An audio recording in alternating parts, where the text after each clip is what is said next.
السلام عليكم ورحمة الله وبركاته. إلى حضرة المصطفى رسول الله صلى الله عليه وسلم وكافة الأنبياء والمرسلين والعلماء والصالحين وإلى أرواح جميع القبور من المسلمين والمسلمات والمؤمنين والمؤمنات شيء لله لهم الفاتحة. أعوذ بالله من الشيطان الرجيم. بسم الله الرحمن الرحيم. الحمد لله رب العالمين الرحمن الرحيم مالك يوم الدين إياك نعبد وإياك نستعين اهدنا الصراط المستقيم صراط الذين أنعمت عليهم غير المغضوب عليهم ولا الضالين. الحمد لله رب العالمين وبه نستعين والعاقبة للمتقين ولا عدوان إلا على الظالمين والصلاة والسلام على أشرف الأنبياء والمرسلين وعلى آله وصحبه أجمعين. سبحانك لا علم لنا إلا ما علمتنا إنك أنت العليم الحكيم. رب اشرح لي صدري ويسر لي أمري واحلل عقدة من لساني يفقه قولي. اللهم يسر أمورنا ولا تعسر. رب يسر ولا تعسر. رب تمم بالخير. آمين يا رب العالمين. Alhamdulillah, muslimin dan muslimat insya Allah subhanahu wa ta'ala. Pertama dan utamanya marilah sama-sama kita menzahirkan rasa kesyukuran kehadiran Allah subhanahu wa ta'ala karena dipertemukan kita pada malam ini dalam kelas pengajian ataupun kuliah bulanan kita yang telah tertangguh sekian lama, kira-kira 4 bulan yang lalu, 4 ke 5 bulan, yang mana yang saya ingat kita pernah beronline kelas sekali di pejabat kat rumah saya tu, dan inilah yang kita bertemu semula. Alhamdulillah, yang mudah-mudahan semuanya dalam keadaan sihat walafiat, ya. Dan kalau kita lihat dalam situasi sekarang ni dah nampak semakin pulih, cuma di negeri-negeri di utara saja yang nampaknya sedang menghadapi gelombang wabak ini. Alhamdulillah, ya, sama-sama kita menjaga jarak, memakai penutup muka, walaupun kedengaran semang-semang nakal di alam maya sana, asyik duk pakai penutup muka ni, hidung pakai kemik habis, telinga pakai cabang habis, pakai capang ke cuping-cuping habis, ya. Tapi kalau itulah kehidupan dalam new normal, normal baru, maka mau tak mau kita kena patuh dan ikut. Dan Alhamdulillah, kalau kita lihat benda tu kita dapat mengurangkan penyebaran dan kita dapat memutuskan rangkaian wabak COVID-19 ini, insyaAllah pelan-pelan. Dan tidak lupa juga untuk bapak sekalian, ya, kita sering katakan bahawa penjagaan jarak sosial dengan penutup muka dan mengamalkan kebersihan. Namun jangan lupa doa kunut nazilah kita setiap waktu subuh yang dibaca oleh imam masjid juga turut membantu kita menangani wabak ini, ya. Allah angkat penyakit ini, alhamdulillah, ya. Jadi syukur pada Allah Subhanahu wa taala. Baik. Tuan-tuan dan puan sekalian, sebelum kita masuk tajuk pada malam ini, bila berlaku kematian kita ambil pengajaran. Sebab turn kita ni tak tahu bila. Yang dah berlalu semalam, yang sedang akan kita lalui sekarang ini, dan esoknya belum tentu. Maka ambil pengajaran, ambil panduan, melihat, menyemak, bermuhasabah. Andai ada kesilapan lampau yang belum kita tebus, dengan memohon ampun kepada Allah Subhanahu wa taala, maka segerakanlah meminta ampun kepada Allah Subhanahu wa taala. Andai ada amalan-amalan baik yang masih belum kita tak mampu nak buat, maka cubalah untuk kita buat. Itu sekalian, sebab kita tidak tahu. Buat kata Sayyidina Ali, mati itu berlaku antara pejam dan jelek. Aku bimbang bila aku pejam, aku tak sempat jelek. Dan aku bimbang bila aku jelek, aku tak sempat pejam. Maknanya benda tu terlalu pantas, ya, pantas. Ibarat petir yang menyambal. Maka kerana itulah persediaan kita, bekalan kita, mau tak mau dalam suasana akhir zaman ini, kita perlu lebih banyak membuat kebaikan, membuat kebajikan, supaya bekalan kita itu diisi penuh untuk menjadi benteng di hari akhirat nanti, insya-Allah. Baik, semua dah ada kitab nah, yang dah ada kitab, ya, yang tak ada kitab boleh dengar. Muka surat 14, hadis ke-7. Sebab ni kitab kedua kita nah. Mengawal diri ketika marah. Qala al-musannifu rahimahullahu ta'ala wa nafa'ana bi'alumihi fi darain. An Abi Hurairah radhiyallahu anhu anna Rasulullah sallallahu alaihi wasallam qala: "Laisa asy-syadidu bis-sur'ah, innama asy-syadidu alladhi yamliku nafsahu 'inda al-ghadab." Muttafaqun alaih. Saya ulang balik. Laisa asy-syadidu bis-sur'ah, innama asy-syadidu alladhi yamliku nafsahu 'inda al-ghadab. Daripada Abu Hurairah radhiyallahu anhu bahwasanya Rasulullah sallallahu alaihi wasallam bersabda, bukanlah orang yang gagah perkasa itu seorang yang mampu merempahkan orang lain atau menumbangkan orang lain, tetapi sebenarnya orang yang gagah perkasa itu ialah orang yang mampu mengawal dirinya ketika marah.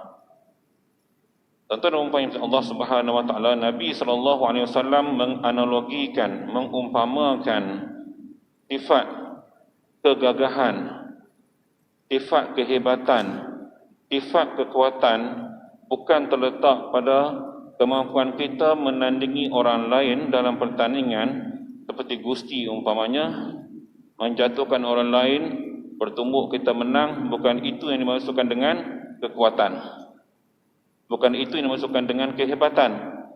Tetapi kehebatan di sini, kata Nabi SAW, ialah mereka yang mampu mengawal diri ketika marah. Ya? Sebab marah ini sifat semula jadi. Sifat semula jadi, dia merupakan satu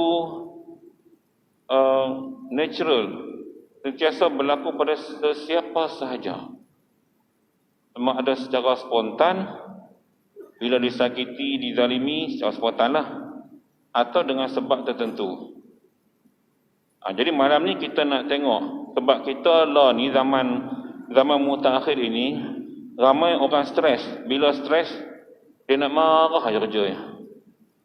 Tak macam dulu nah. Lah ni kita asyik nak marah aja. Kuliah habis lewat sikit, dia tak sedap lah hati tu.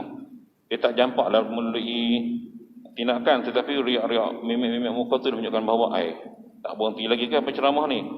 Maknanya kadang-kadang ketensionan kita itu, kestresan kita itu menyebabkan kita marah.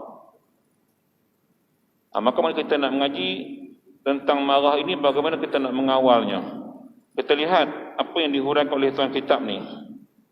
Kata di dalam keterangan, dulu kita baca sama-sama, sifat marah adalah sifat semula jadi yang ada pada setiap insan, dan marah itu akan menjadi baik bila kena pada tempatnya, seperti marah kerana orang lain mempersendakan agama atau merubah hukum hakam dalam agama.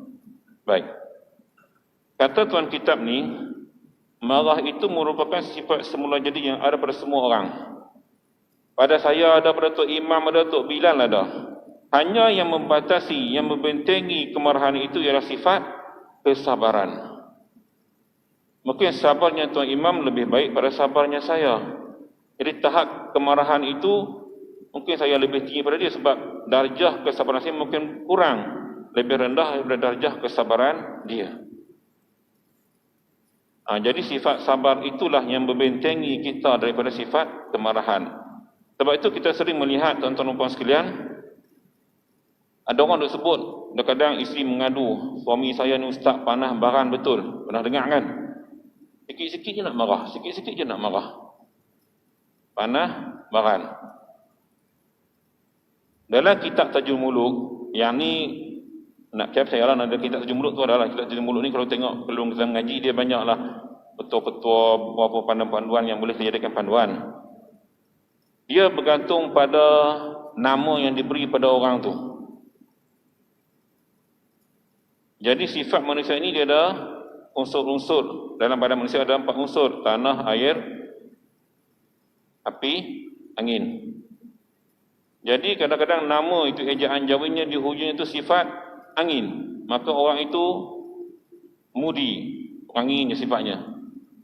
Kalau hujungnya itu api, maknanya berapi, hot temper, panas baran. Itulah kitab itulah. Tapi hakikatnya dalam Islam itu, kalau kita belajar agama, orang yang ada agama, insya-Allah biasanya syaitan tak apa nak berani. Sebab marah ini syaitan. Ya, marah ini syaitan. Tapi tuan kitab ni kata, tak marah tak boleh juga. Ada tempat kena marah. Bila agama kita dihina, kena marah. Nabi kita dihina, kita kena marah. Jangan kita senyum. Nampak tak? Ada tempat yang memang orang Islam kena marah. Sebab tu law ni terbalik. Bila tidak ada kesedaran agama, orang hina Nabi, maka kita duduk relax situ. Komang-komang kita mengutuk dalam hati, tak pun dengan mulut kita nak makikan apa sebab mencintai agama, mencintai Nabi. Ini tak berlaku. Hanya berlaku pada setengah umat Islam sahaja yang ada kesedaran. Sebab itu kadang-kadang marah itu perlu. Cuma biar bertempat, tempat yang betul. Begitu. Tetapi marah yang bukan pada tempatnya adalah satu perangai yang keji. Kerana marah akan mengakibatkan seseorang itu bertindak dengan terburu-buru dan mengikut hawa nafsunya, dan biasanya akan menimbulkan penyesalan di kemudian hari. Tuan-tuan sekalian, benda marah ni benda yang kita susah nak kawal bagi setengah orang. Dia datang je terus keluar ucapan. Sebab biasa marah itu orang akan mulai di mana dulu? Daripada hati dia melok naik keluar ke mulut. Lepas mulut diikuti dengan tindakan, pukul dan seumpamanya.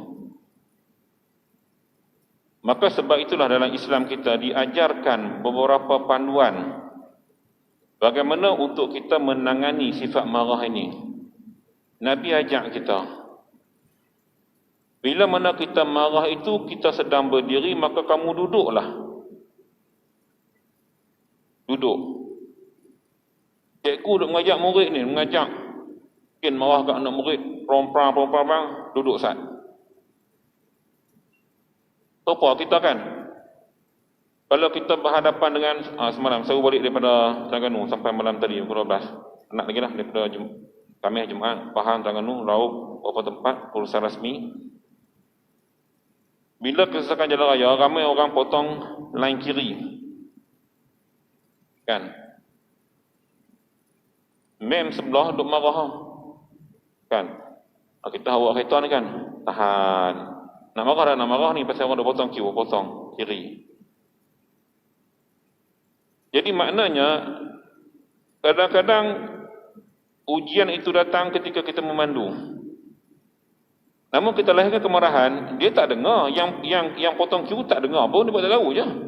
Kita hanya marah pada diri kita lah. Menyumpah dari dalam kereta. Jadi, dia je nak buat macam mana? Sebab tidak ada sikap tengah pemandu Malaysia ni tidak ada sikap bertimbang rasa. Di atas dasar diri sendiri. Pentingkan diri sendiri, ya. Itu yang berlaku dalam masyarakat kita hari ini. Maka sebab itulah, tuan-tuan sekalian, kemarahan ini kadang-kadang boleh menyebabkan kita bertindak terburu-buru. Kisah Usamah bin Zaid. Satu ketika dalam medan peperangan, tuan-tuan sekalian, Usamah bin Zaid ni, dia seorang dah dalam perang, sebuah peperangan, maka musuh di depan dia, sedang dia nak bunuh. Tiba-tiba musuh tadi mengucap La ilaha illallah Muhammad Rasulullah. Lalu dia bunuh juga. Maka Nabi tanya dia, mengapa kamu membunuh orang yang sudah mengucap La ilaha illallah? Maka kata Usamah bin Zaid, aku bunuh dia Sebab dia ucap itu kerana takut dengan senjata aku. Maka Nabi kata, engkau dah cek ke hati dia ni betul-betul ke dia ikhlas mengucap tadi atau sebaliknya? Ini satu hadis yang menunjukkan bahawa Nabi marah pada Usamah kerana bertindak di luar mungkin kawalan, sebab dalam peperangan kan dia tahu musuh, bunuh tiba-tiba musuh tu mengucap, lalu dia bunuh juga. Nampak? Maka Nabi marah. Nak menunjukkan kepada kita bahawa kadang-kadang sifat terburu-buru, Nabi nak tegur kita bahawa kadang-kadang kita sifat terburu-buru menyebabkan kawalan minda kita itu tidak mampu mengawal kesabaran kita, yang akhirnya kita bertindak membunuh dalam kes tadilah. Begitu juga dalam kes kehidupan harian kita. Kita buat contoh paling mudah. Saya suka kalau kita buat contoh dalam aspek keluarga kita, anak beranak kita. Kita kerja, tuan-tuan, bini kita kerja. Kadang-kadang dia pejabat bos marah kita tak tahu. Dia stres, tuan-tuan. Balik rumah jam, stres. Kan? Traffic light merah lama sangat nak hijau pun stres. Hijau cepat sangat, lepas tu jadi merah pun stres. Balik rumah, anak mau panggil sikit, lalu yang stres yang dikumpulkan di pejabat tadi tak boleh luahkan sebab bos, stres jalan raya tak nak luahkan sebab siapa nak dengar, maka melepaskan kemarahan tadi di rumah. Mungkin yang jadi mangsa siapa? Anak-anak. Nampak tuan-tuan? Ujian. Bila mana sifat sabar tadi tidak dapat membentengi kemarahan kita. Sebab ini berlaku pada kita semua, tuan-tuan sekalian, yang dalam masjid ni dan juga yang luar sana. Memang kita berhadapan dengan keadaan ini setiap kali. Yang pencen mungkin boleh ingat balik kisah-kisah dia bekerja dulu, kan? Maka kita kakak perbaiki, cuba kawal kemarahan. Sebab itu bila marah, bila tengah berdiri, duduk. Ada ulama kata bila duduk tak jalan, suruh berbaring. Mungkin nampak pelik kan, bos tengah marah, perang kat pekerja, tersedak, duduk. Nak marah lagi, terus baring kat pejabat. Jadi pekerja petengok heran, pasal apa bos aku ni? Rupanya dia mengaji hadis ni malam ni. Dia mengaji kita kena buat gitu, dia kata kena tidur, kena baring sat. Ada juga disarankan kepada kita, bila kamu marah, falyatawadda, maka hendaklah kamu berwuduk. Sebab marah itu api. Syaitan itu api, kemarahan. Sebab itu bila ambil wuduk, rasa sejuk, cepat-cepat ambil wuduk. Ini yang jarang berlaku pada kita bila kita marah. So, bila marah, tuan-tuan, kalau paling-paling koman pun ambillah air basuh muka. Kemarahan nampak di mana, tuan? Nampak di muka, di wajah kita. Boleh melihat warna kemerahan akan memenuhi setiap kawasan muka, pipi kita. Mata akan jadi jegil. Riak. Kemarahan. Mulut akan mengeluarkan ucapan-ucapan, kata-kata nista, kata-kata yang tak baik, yang menyebabkan si pendengar tadi sama ada dia membisu atau lebih mendendami kita. Ya, pendam, tak apa. Nampak? Sebab itu Nabi kata dalam hadis ni, tuan-tuan sekalian, nak mengawal, maknanya kita nak mengawal yang meleku nafsu, kita nak kawal kita punya diri kita ni dari ketika mana kita marah. Oleh itu, perenggan kedua, marah yang seperti ini hendaklah dikawal dan jangan dilepaskan. Kerana apabila suatu tindakan dibuat dalam keadaan marah, maka tindakan itu dibuat dalam bentuk yang tidak sihat dan tidak menghasilkan faedah, bahkan akan mengakibatkan penyesalan dan kerugian. Nampak tuan-tuan sekalian? Sebab itu menahan marah ni sifat yang terpuji. Dia tak bagi buat kerana apa? Kerana bila suatu tindakan kita buat, tuan-tuan sekalian, kesan tadi Kesan daripada kemarahan tu yang bahaya. Tajamnya lidah yang bercakap, dia ingat sampai bila-bila tau.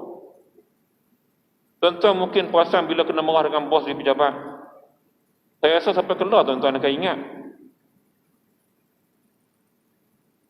Nama kita ingat apa keluar ayat dia sebut kita tu. Namun ada kalanya kemarahan itu memberi kesan positif. Bila mana kadang-kadang orang tua marah anak-anak, tapi dia teringat balik, sebab aku kena marah aku jadi baik. Ada juga yang positifnya itu. Cuma dalam konteks malam ni kita lebih menumpukan kepada bagaimana kita nak kawal kemarahan tadi.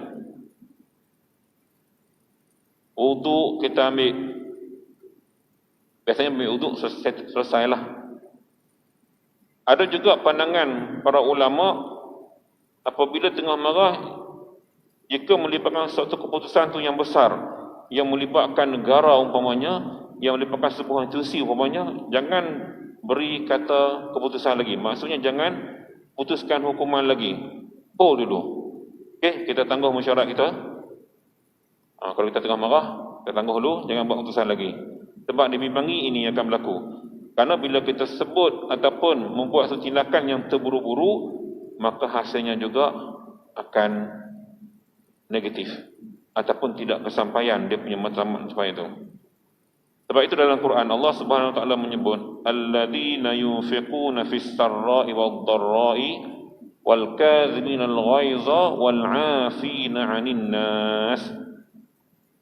Orang-orang yang menafkahkan hartanya ketika susah dan senang.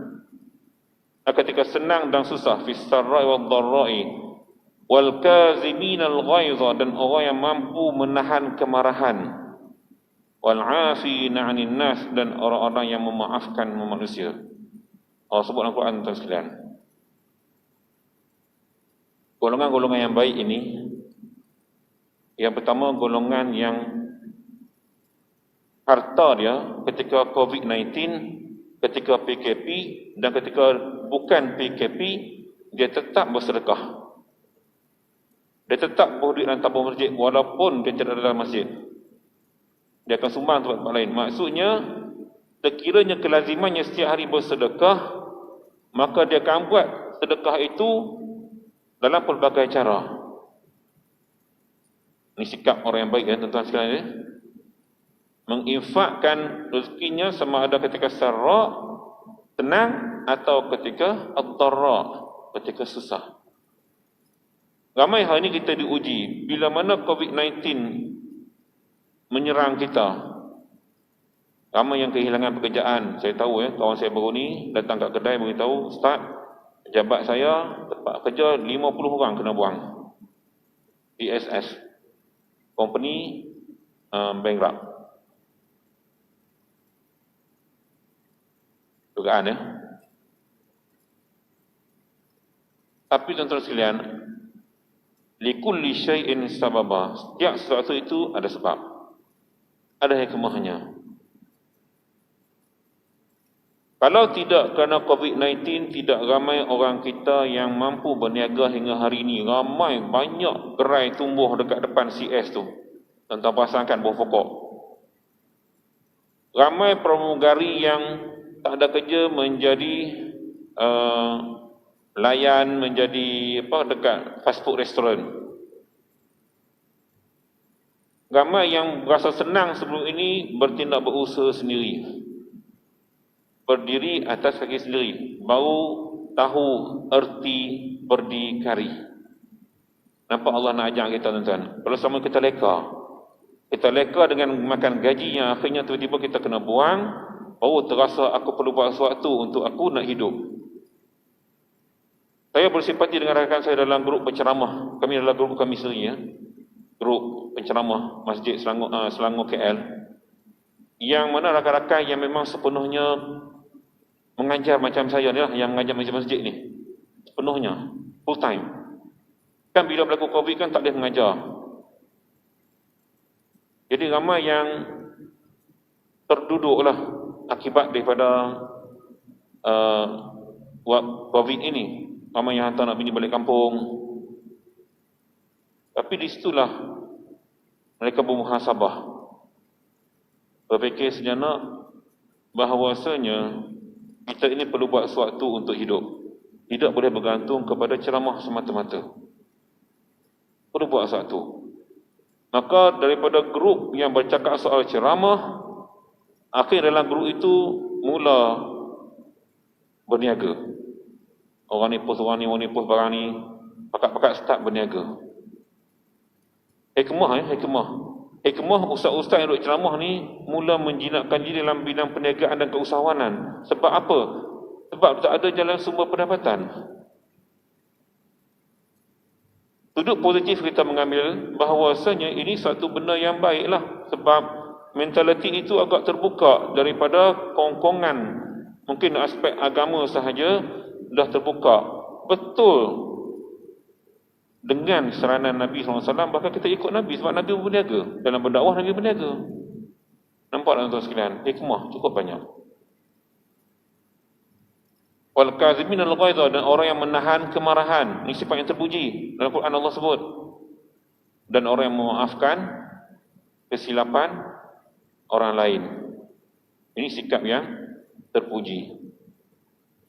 Baik. Sebenarnya syaitan berusaha supaya kita menjadi marah, dan apabila kita marah maka mudah sekali bagi syaitan untuk menggoda dan memesongkan kita, kerana pertimbangan yang sihat telah hilang dan akal telah diliputi oleh emosi sehingga tidak dapat berfungsi dengan baik.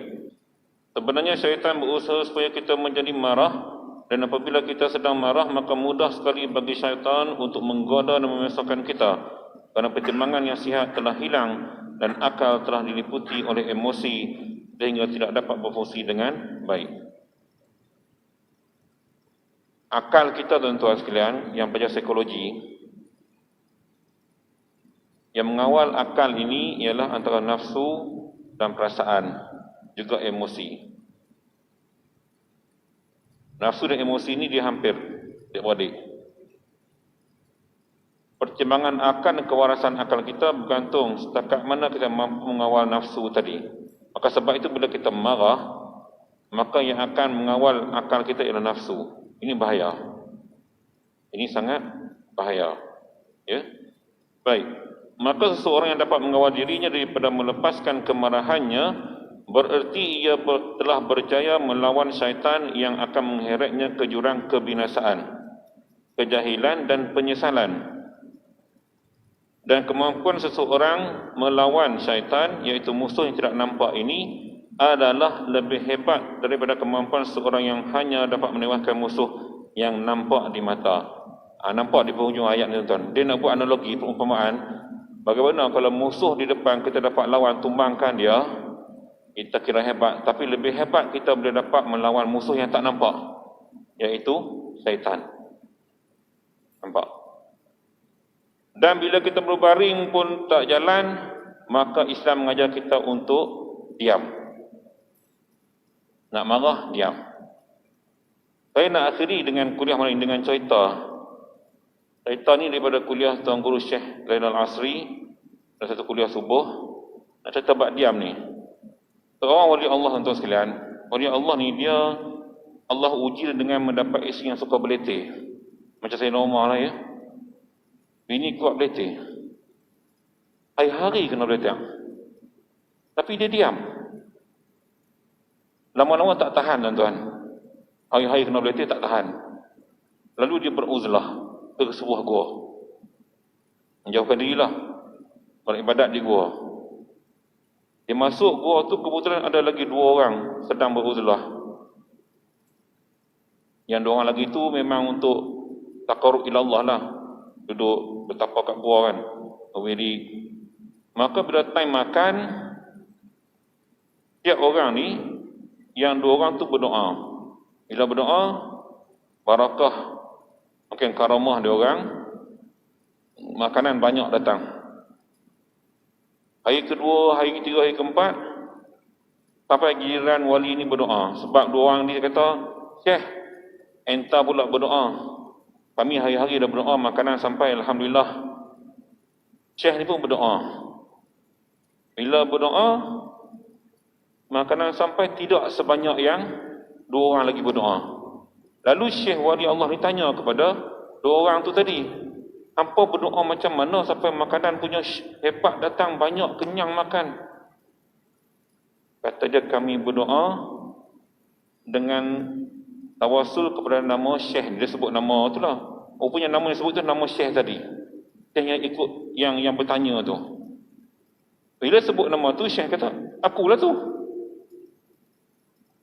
Maka Syekh ni tadi balik ke rumah. Dia bertanya, bila pasal apa orang berdoa guna nama saya? Dia kata, Allah makbulkan, rezeki banyak. Jawab bini dia, sebab abang mampu bertahan dengan leteran saya. Nampak tuan-tuan? Kesabarannya menahan leteran, tidak bercakap, tak jawab, tak marah, tak apa, diam. Lalah keluar rumah. Itulah kehebatan. Dia wali lah ya, kita manusia biasa. Cuma nak ceritanya bahawa berlaku begitu kisah di zaman dahulu, diceritakan oleh Tuan Guru Syekh Zainal Asri pada kami dalam kuliah subuh, yang saya lihat banyak unsur pengajaran yang kita dapat buat dalam hidup kita. Paling sangat tuan-tuan sekalian, paling lekeh, kita tak mampu ambil wuduk tak jalan, daripada diri kita duduk tak berjalan, duduk kita baring tak jalan, jalan terakhir kita diam. Jangan cakap apa-apa, diam aja.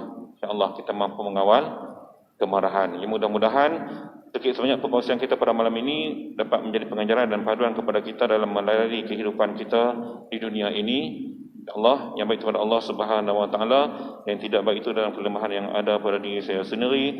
Aku astaghfirullahaladzim wa li wa lakum. Wassalamualaikum warahmatullahi wabarakatuh.